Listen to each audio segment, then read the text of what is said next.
반갑습니다. 여러분 얼굴 뵙게 돼서 참 반갑습니다. 주일날 맞이하게 됐는데 하나님의 은혜가 여러분 가정 가운데 임하길 바랍니다. 기도하겠습니다. 은혜로우신 주님 감사합니다. 오늘 예배 가운데 하나님께서 함께 해주시고 우리가 이렇게 직접 만나보지는 못하지만은 기도로 깊은 영교가 있게 도와주시옵시며 홀로 있을 때 나는 어떤 그리스도인인가 깊이 생각하는 저희들 되도록 인도하여 주시옵소서. 예수님 이름으로 기도하옵나이다. 아멘. 오늘 우리에게 주신 하나님의 말씀은 마태복음 7장 1절부터 6절까지입니다. 제가 봉독합니다. 비판을 받지 아니하려거든 비판하지 말라. 너희가 비판하는 그 비판으로 너희가 비판을 받을 것이요 너희가 헤아리는 그 헤아림으로 너희가 헤아림을 받을 것이니라. 어찌하여 형제의 눈 속에 있는 티는 보고 내 눈 속에 있는 들보는 깨닫지 못하느냐. 보라, 내 눈 속에 들보가 있는데 어찌하여 형제에게 말하기를 나로 내 눈 속에 있는 티끌 빼게 하라 하겠느냐. 외식하는 자여 먼저 내 눈 속에 있는 속에서 들보를 빼어라. 그 후에야 밝히 보고 형제의 눈 속에서 티를 빼리라. 거룩한 것을 개에게 주지 말며 너희 진주를 돼지 앞에 던지지 말라. 그들이 그것을 발로 밟고 돌이켜 너희를 찢어 상하게 할까 염려하라. 아멘. 여러분, 우리 같이 직접 이게 주일날 같이 예배 드릴 때는 제가 질문하고 여러분이 답하고 이렇게 예배를 드렸지 않습니까? 그러니까 우리 예배 시간이 사실 길어졌는데 한 40분 정도 아니면 40분 좀 더 할 때도 있는데 그땐 좀 재미가 있었는데 여러분 얘기도 듣고 그래 거기에 맞춰서 또 다른 질문도 해보고 그러면서 주거니 받거니 하는 대화를 통한 그 예배가 참 재밌었는데 이 일방적으로 제가 설교만 하려고 그러니까 말만 하려니까 아주 힘이 듭니다. 사실은 여러분, 그래서 제가 생각한 것인데 제가 설명한 다음에 질문 또 하게 되잖아요. 늘 우리 예배 때 늘 질문하잖아요. 그것처럼 제가 또 질문하게 되면 여러분이 멈추세요. 그 스위치를 눌러가지고는 동영상을 멈추세요. 그리고는 여러분 자녀하고 같이 예배 드릴 테니까 애들에게 질문도 하고 여러분도 대답도 하고 여러분도 답도 하고 얘기를 나누고 난 다음에 또 스위치를 누르면 또 진행될 거 아니에요? 그러다가 또 질문 또 나오면 또 스톱했다가 제가 스톱하라고 신호를 보낼 테니까 그렇게 예배 드리면 아마 이 예배가 더 재미가 더 있으리라. 아마 더 생생하게 여러분에게 와 닿으리라 생각합니다.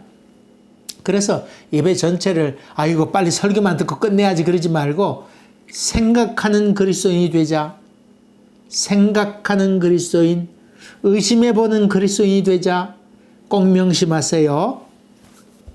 제가 예화를 넣는 것들이 많이 있는데 그 예화는 괜히 넣는 것이 아닙니다. 물론 이런저런 얘기도 주로 많이 합니다만은 그건 믿기에 불과하고 사실 예화를 듣는 데는 다 이유가 있어서 넣는 것이지요. 그런 것을 생각하면서 여러분이 이 예배를 드리고 또 예배를 하나님께 드리지만은 일방적으로 듣는 것 아닙니다. 하나님과 대화도 하고 하나님 이건 난 잘 모르겠는데요. 그런 질문도 하는 것이 예배입니다. 하나님과 만남이 예배지요. 아시겠죠? 제가 하다가 질문하면 멈춰서고 또 얘기 나누세요. 여러분 지난번에 저 얘기한 것처럼 전 불교에 대해서 관심이 좀 많이 있다 그랬죠. 부처님의 생애에 대해서 그의 생애나 그의 가르침 이런 것은 참 이해가 잘 되고 깊이 공감할 수가 있습니다. 그런데 종종 노스님 연세 많이 드신 노승의 그 법문 하는 것을 이렇게 들으면 참 어느 부분은 좀 이해가 되지만 그렇지 않은 부분은 도무지 이해가 잘 되지 않습니다. 특별히 동안거라고 하는 건 겨울을 맞이해서 스님들이 어디 사람 만나지 않고 절에 이렇게 일정한 장소에 다 있으면서 침묵하면서 수련 쌓는, 넣어주는 밥만 먹고는 수련하는 그런 동안거를 하거든요. 그런 동안거를 하고 마친 다음에 해인사나 뭐 이런 절에서 그런 동안거를 마친 다음에는 그 최고의 그 노승들을 모셔놓고는 그 해단식을 합니다. 특강을 듣거나 법문을 들으면서 해단식을 합니다. 그러면서 이렇게 또 얘기하는데, 우주의 본체는 우리 마음이다. 마음 중심이다. 마음이 없으면 우주가 없다. 우주는 다 없는 것이다. 우리 마음이 없으면 우주가 없는 것 아닌가. 그러냐. 그것까지는 제가, 그럴 수 있게 그렇게 설명하는 게 옳겠다 생각했는데, 그 다음 얘기에 대해서 뭐, 무슨 말이든 제가 이해가 잘 되지 않아서 옮겨놓기도 좀 어렵습니다. 어쨌든 간에 자기를 깨달아가는 과정인데, 제가 느낀 것 중에 하나는 옛 고승들이 하는 이야기들은 한자풀이에 불과하지 않은가. 참 이해하기 어렵다. 한자풀이. 어려운 한자를 우리말로 풀이하는 것밖에 뭐가 있는가. 이런 회의도 들기도 하고 의심도 들어요. 그리고 또 생각하는 것은 저 연세 많은 오래된 스님들은 그 뭔가 어떤 그 실체를 경험하고 하시는 말일까, 아니면 저분도 이해가 되지 않는 얘기를, 자신도 받아들이지 않는 얘기를 이렇게 하는 것인가, 그런 의심도 많이 갖게 됩니다. 이해가 돼야 내가 또 그건 이러니 이렇게 난 이해가 받아들일 수 있다, 아니면 난 이렇게 생각하니까 난 이해가 안 된다, 받아들이기 어렵다, 그렇게 생각되는데 이해도 못하니 나의 능력의 한계를 느끼게 돼서 참 힘들구나, 이런 생각을 하게 됩니다. 그래서 이게 참 접근하기가 참 어렵구나, 그런 생각을 합니다. 또 얘기를 좀 해봅시다.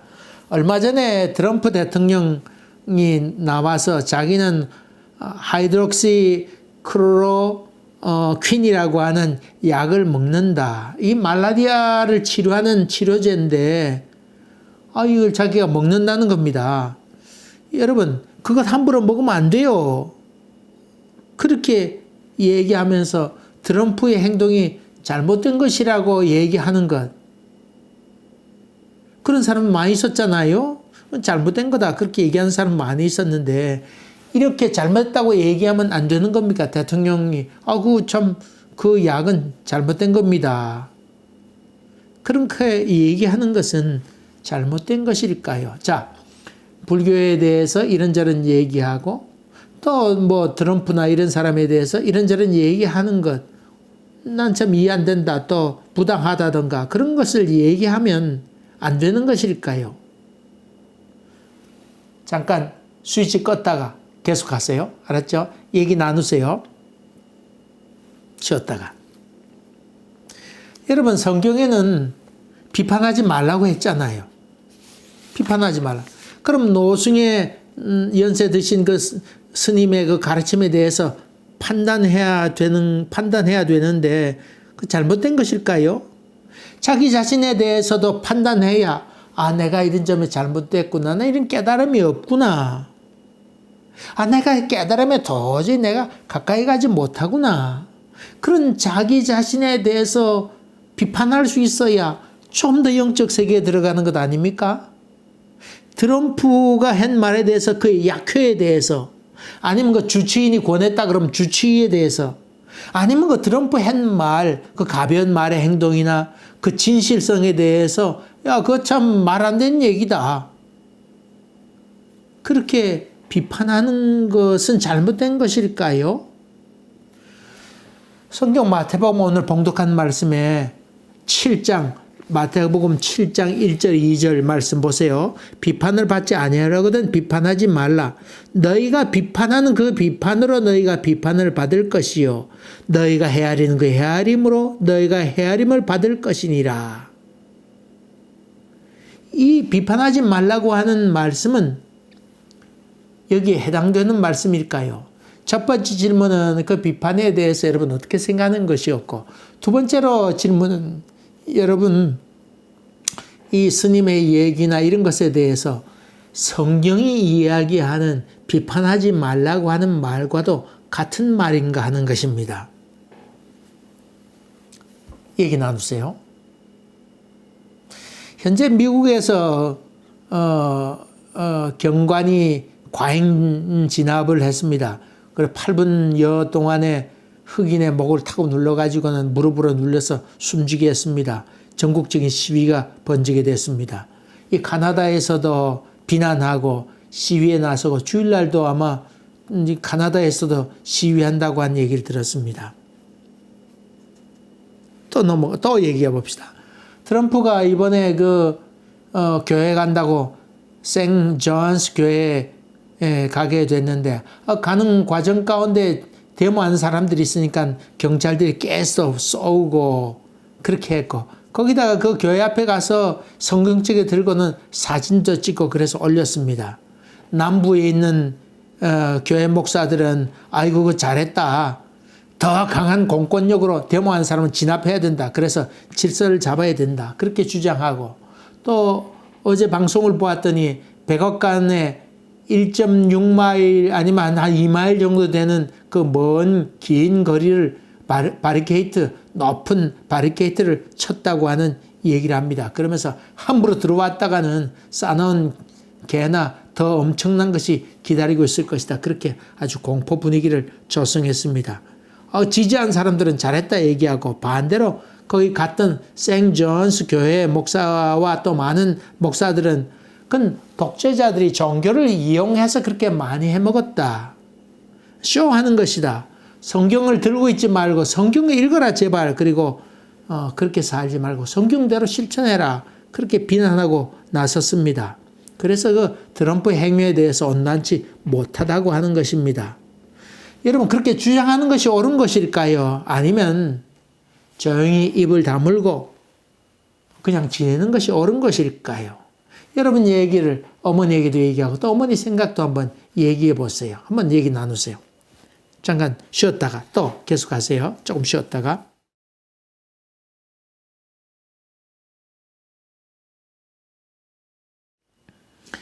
우리 대한민국 경우에 독재 정권이 있던 시절이 있었습니다. 정권을 지지하고 그러면서 모든 권력은 하나님께로 났다 그러면서 거기 항의하면 안 된다 그렇게 주장했던 사람들이 많이 있지 않았습니까? 근데 이번엔 그런 사람들이 오히려 광화문에 태극기 들고 나와서 쳐들어가야 된다 그렇게 얘기하고 쌍욕을 하고는 난리가 났습니다. 이런 것들이 여러분 정당한 것일까요? 예수님께서 하신 그 비판받지 아니하려거든 비판하지 말라. 이 말의 뜻은 어떤 뜻일까요? 여러분이 그냥 무슨 말 하든지 간에 yes 하고 그렇게 살아야 된다. 그렇게 저렇게 얘기하게 되면 복잡하고 피곤하지 않느냐. 그냥 남 욕을 안 먹고 살려고 하면 스트레스 받지 않고 살려고 하면 조용히 살아야 되는데 그러기 위해서는 그냥 비판하지 말고 조용히 지내라. 그러면 여러분들이 거기에 흔들림 없이 살아갈 것 아니냐. 그런 어떤 고상한 표현일까요? 여러분 참 어렵습니다. 영적 성장을 위해서는 자기 영혼을 진단하고 또 성경에 비추어 본다고 하는 것은 비교해 본다고 하는 의미도 되겠고 성경에 나타난 의미와 내 삶을 비판해 보면서 자아 비판하는 것이죠. 비판하면서 자기를 진단해 보는 애통함이 있어야 된다. 그런 말이지요. 그런 말인데 그렇게 해야 우리 영적으로 성장할 것 아닙니까? 하이드록시 클로로퀸이라고 하는 여기에 대해서 약효가 있는지 없는지 이 부작용이 있는지 없는지 점검해 보고 증명해 보고 판단해야 되는 것 아닙니까? 그렇지 않아요? 여러분 학문의 발전을 위해서 아니면 인류의 생명을 구하기 위해서는 과학의 진보를 얻기 위해서는 비판하는 것이 지극히 정당한 일입니다. 학문의 출발은 의심하는 것 아니에요? 의심합니다. 소위 합리적인 의심이 있어야 학문이 발달하게 되고 지능도 발달하게 됩니다. 그래서 여러분 학교에 가서 여러분이 우리 자라는 어린이들이 해야 될 것 중에 하나는 학교에서 질문을 많이 하는 겁니다. 그거 좋은 학생입니다. 선생님, 이건 무슨 뜻이에요? 우리 윤준학교 제가 성경 공부해 보니까 질문을 참 많이 해요. 너무 좋아요. 아니, 목사님이 당황스러울 정도로 그렇게 질문 많이 하는데 아주 좋은 질문이에요. 잘하는 거예요. 그래서 의심을 자꾸 하는 게 좋은 거예요. 또 부모님도 기억할 것은 애들이 학교 갔다 오면 야, 가서 뭐 배웠느냐 그렇게 질문하지 마시고, 그렇게 묻지 말고 야, 넌 오늘 학교 가서 무슨 질문하고 왔느냐 이런 질문을 하세요. 그래서 뭐라고 그러냐, 넌 어떻게 생각하느냐, 그렇게 대화를 이끌어 가시면 여러분은 좋은 엄마가 되고 아버지가 됩니다. 만약 그렇지 않고 뭘 배웠냐 그렇게 된다 그러면 맹꽁이 엄마가 되기 쉽습니다. 알겠죠? 그러니까 자꾸 애들에게 무슨 질문하고 왔느냐 그런 얘기를 자꾸 하세요. 오늘 그 예수님께서 하신 비판하지 말라고 하는 얘기는 이런 합리적인 의심을 하지 말라고 하는 그런 것은 아닙니다. 소위 예수님께서 한 말씀은 이 서기관과 바리새인들이 자기 의와 위선과 거짓으로 덮여 쌓여 있어서 아주 다른 엉뚱한 말도 하고 하는 이런 비난에 대해서, 또 성전을 도적의 구렬로 만들어가는 소위 자기 돈 벌기 위해서 가짜로 흠이 있다고 얘기하게 되고 또 비싼 돈을 받고는 물건을 파는 이런 사람들에 대해서 그런 덤태기 씌우는 그런 상인들을 향해서 예수님의 상을 들어 엎으시면서 날카롭게 비난하지 않았습니까? 그런 사람들에 대해서 하신 말씀인 것 같습니다. 여기에 있는 예수님께서 하신 이 비판하지 말라 이 말은 아주 잘못된 사람에 대해서 비판하지 말라 그런 의미가 아니고, 형제의 눈에 있는 티끌 보면서 자기 눈에 있는 들보는 깨닫지 못하는, 흠을 보지 못하는, 자기의 큰 실수를 깨닫지 못하는 그런 사람들을 향해서 내 눈에 있는 들보를 먼저 빼어내라. 자기 눈에 있는 것을 들보라고 그랬고 상대방에 있는 흠을 그냥 조그만 흠으로 그렇게 표현했지요. 그러면서 예수님께서 하신 말씀은 외식하는 자요. 자기는 거룩한 척 얘기하면서 또 자기는 흠이 없는 듯 그렇게 얘기하면서 남을 욕해야 되는 그런 사람들을 의미하지요. 그러면서 먼저 내 눈에 있는 들보를 빼어내면 내 눈이 맑아지게 될 것이고, 내 눈이 밝아지게 될 것이고, 내 눈이 보게 될 것이고, 그 후에야 남의 눈에 있는 티를 뽑아내라. 그런 말입니다. 다시 말하면 자기 눈에는 흠이 많으면서 남의 작은 흠집에 대해서 자꾸 끄집는 사람, 이런 사람, 거기에 급급해가는 사람들을 향해서 하신 말씀이라고 하는 것을 여러분이 염두에 둬야 됩니다. 알겠죠? 질문하고 의심하고 하는 건 잘못된 건 아닙니다. 그것 얘기한 건 아니고, 자기는 아무렇지 않은 듯, 자기는 거룩한 듯 그렇게 살아가면서 남의 조그만 잘못에 의해서 그냥 달려들어서 악을 행하는 그런 사람들에 대해서 하신 말씀입니다. 그러므로 남을 깎아내기 위한 험담을 하지 말아라, 이런 말입니다. 아시겠죠? 그런 점에 본다 그러면 말은 쉽지만은 참 실천이 어렵습니다. 사람은 끊임없이 남과 비교하고 질투하고 시기하고 자기 옳다고 하는 것을 구하지요. 자기가 정당하다고 하는 걸 자꾸 얘기합니다.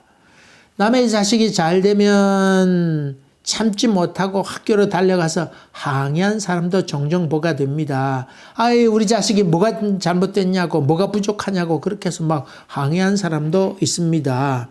이거 직접 들었습니다. 여기 학교 선생님 했던 우리 이영화 목사님 아들 있지 않았습니까? 얘기를 들어보니 참 가관인 얘기도 많이 들었습니다. 당황스러웠다고 합니다. 그래서 와서 막 항의하는 한국인 어머니들이 많이 있고, 또 많은 학생들이 보는 데에서 수업하는 중에 와서 문을 열고 들어와서 항의한 사람도 있었다는 얘기도 들었습니다. 이게 참 부끄러운 일이죠. 그러면서 자기 자식에게도 막 비난해야 됩니다. 넌 하루 남과 같이 세 끼 먹고 있으면서 너는 왜 못하느냐고 그렇게 다그칠 때도 있고, 또 다른 자식에 대해서 얘기하면서 저 자식이 우리 자식보다 더 나은 게 뭐가 있느냐고 그렇게 소리 지르면서 항의하는 경우도 있습니다. 이렇듯 아무 의미 없는 비교에 의해서 비판하는 경우가 참 많다고 하는 것입니다. 그 신방 갔다가 권사님들하고 신방 갔다가 오게 되면 여러 가지 반응을 듣게 됩니다. 그 병원에 신방 같이 다녀오게 되면 그날 저녁 가정의 그 반찬이 다 달라진다고 합니다. 또 분위기도 달라진다고 합니다. 아이고, 그래서 자기 가족 가운데 병든 사람이 없는 것에 대해서 감사하면서 오히려 참 화목한 분위기가 되는데, 만약에 새집 이사한 집, 새로 이사간 집을 사서 이사간 가정에 신방 갔다 오게 되면 뭔가 집에 들어오면 긴장감이 있다고 합니다. 이웃집에서 새 집을 살 동안 당신은 뭐 했냐고 그런 항의를 하게 되고 그런 얘기를 듣게 돼서 분위기가 험악해지고 부부싸움하는 경우도 있다는 얘기도 간접적으로 들었습니다. 여러분, 대한민국엔 입시가 있지 않습니까? 근데 교회에 은혜가 가장 넘친 날이 무슨 날인 줄 아십니까? 입시를 했는데 그 다음 주일날 목사님 자녀가 대학에 떨어졌다고 하는 소식이 다 전해지게 되면 그 주일은 참 은혜가 넘친다고 합니다. 자기 집 애가 학교에 떨어져도 큰 위로를 받는답니다. 목사 아들도 떨어졌는데 이러면서 위로를 받는답니다. 반대로 목사의 자녀가 합격하면 어머니들이 입을 둘러쓰고는 교회 안 나오는 사람도 종종 있다는 얘기도 듣습니다. 그런 얘기를 들으면서 뭔가 좀 씁쓸하기도 합니다.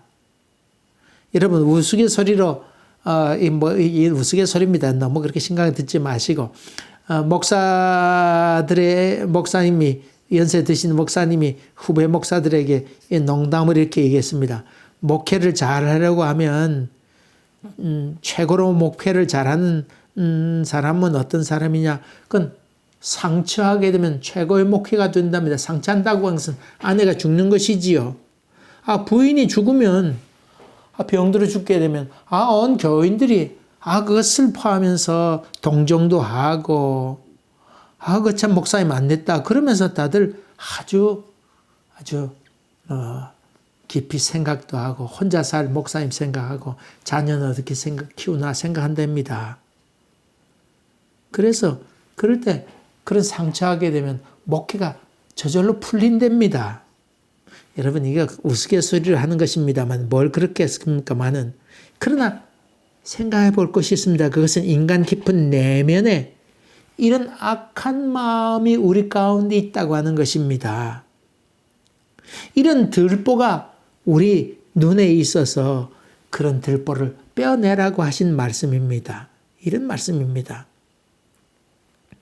뿐만 아닙니다. 살아가면서 우리는 어떤 선입견, 종교적인 선입견도 있겠고 인종적인 편견도 있겠고 생김새로 인해서 지역주의, 또 심지어 P형, 요새는 한국 사람은 P형을 왜 자꾸 묻는지 모르겠습니다만은 P형까지도 잘못된 선입견을 갖고 있어서 A형 가진 사람, 너 어떻게 했구나 그렇게 판단하는 경우도 있습니다. 여러분, 경상도 전라도 이북 이래가지고는 편견이 얼마나 심한지 모릅니다. 제가 어떤 교회 헌신예배 갔었는데 제가 어떤 정치에 대해서 이런저런 얘기하니까 그분은 어떤 분이 저에게 얘기하기를 목사님은 경상도 분이신데 어떻게 전라도를 지지하십니까? 이런 얘기하고는 깜짝 놀랐습니다. 거기에 지금 정치하는데 전라도 못하고 경상도 못하고 이북이면 어떻단 말입니까? 근데 그런 편견이 우리의 영혼을 좀먹고 있다고 하는 것입니다. 이런 것들이 점점 우리 가운데 자꾸 편견으로 사로잡고 있습니다. 기독교인들이 보는 불교의 모습도 마찬가지입니다. 불교 믿는 사람도 있고 그런 거지요.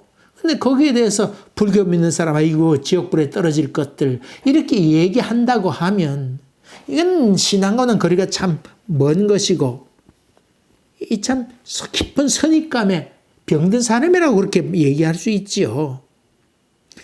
지금 요즘 미국 문제도 흑인의 편견의 문제지요.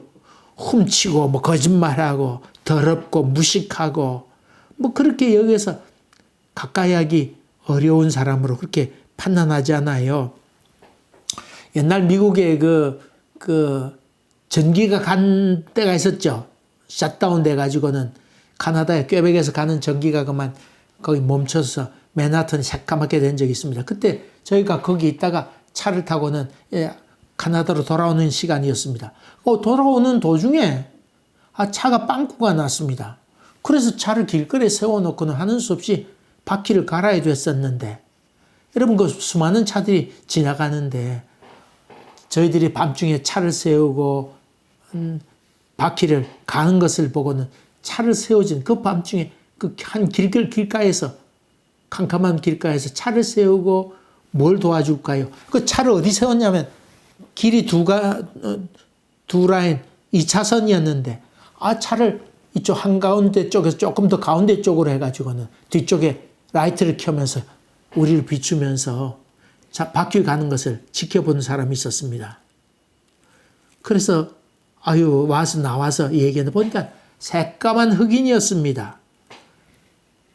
차 2대가 그랬는데 2대 다 흑인이었습니다.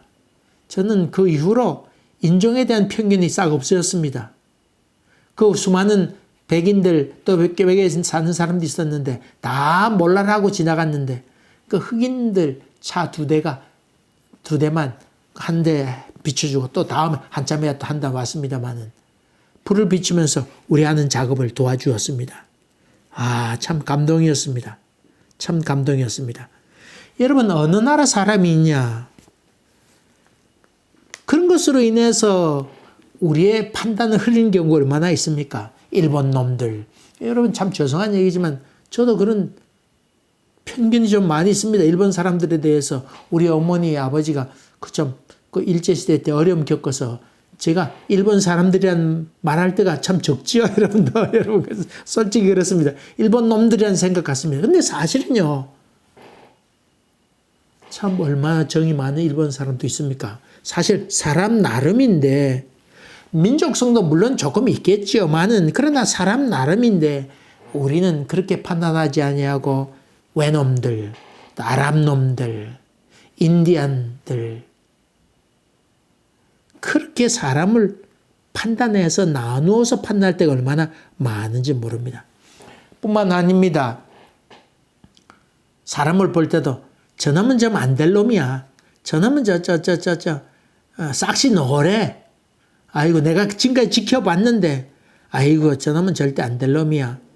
그렇게 얘기하는 경우도 있고 여러분 그 비평가들 있지 않습니까? 또 기자들 그러면서 자기들 글을 쓰면서 예술인들이나 뭐 화가나 그 비평하면서 저건 작품도 아니라고 하는 그런 비평을 쏟아낼 때도 얼마나 많이 있습니까? 또 사람에 대해서 비평할 때도 얼마나 많은지 모릅니다. 여러분 사람은 변할 수 있습니까? 없습니까? 지금은 이렇게 잘못했지만은 어떤 데는 바르게 돌아서 더 크게 되는 경우도 있고 온갖 수모를 겪으면서도 새롭게 변화된 사람이 얼마나 많이 있습니까? 많은. 그럼에도 불구하고 편견으로 인해서 사람을 죽이는 경우도 얼마나 많은지 모릅니다. 아이고 사람 얼마나 만난 적도 없으면은 다 그렇다고 이 다자를 붙이면서 정죄할 때가 얼마나 많습니까? 자기가 보았던 사람 가운데 인상이 좋지 못했던 그런 사람 보게 되면 그런 인상을 가진 사람만 보았다고 하면 기분 나빠하고 배척하는 경우도 참으로 많습니다. 이것이 인간이기도 합니다. 사실 그 사도 바울도 많은 비판에 시달렸습니다. 유대인들은 사도 바울을 배신자라고 자꾸 비난해서 늘 그를 죽이려고 하는 사람들이 많이 있었고 반대로 예수 믿는 사람들도 그가 가짜로 회심했을 것이라 생각되고 또 예수를 따르는 많은 사람들이 그 사람이 예수를 본 적도 없지 않느냐. 근데 어떻게 제자가 될 수 있느냐.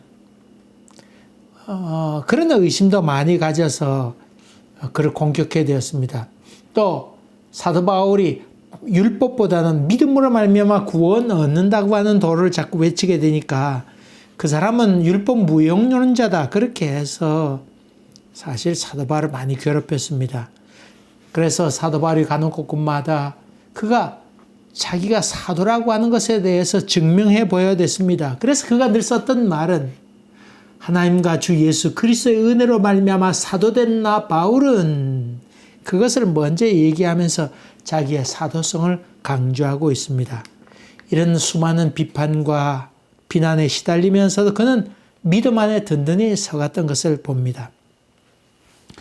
오늘 봉독한 6절에 있는 말씀 거룩한 것을 개에게 주지 말며 너희 진주를 돼지에게 던지지 말라.